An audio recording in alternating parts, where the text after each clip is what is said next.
All right, step 6, we are now ready to work with our webbing. What it's saying is you have one long big piece of webbing here. This is a 2-inch webbing. What we want to do is we want to cut off 8 inches of it. We're going to be using these at a later date for our pull tabs. So we just want to measure over 8 inches approximately, and we want to cut along that edge. Now we're going to kind of set this aside for later use.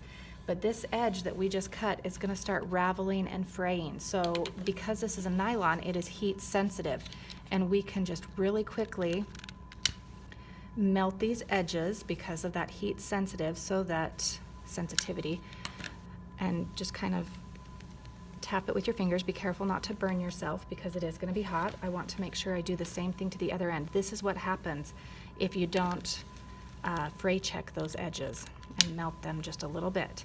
We're just going to work our way across with the lighter.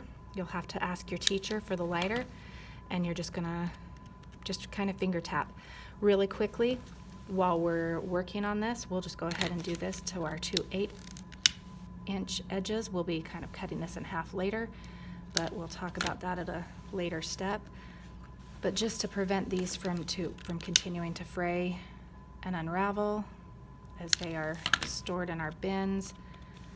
Now we can set that aside, and we're ready for step 7.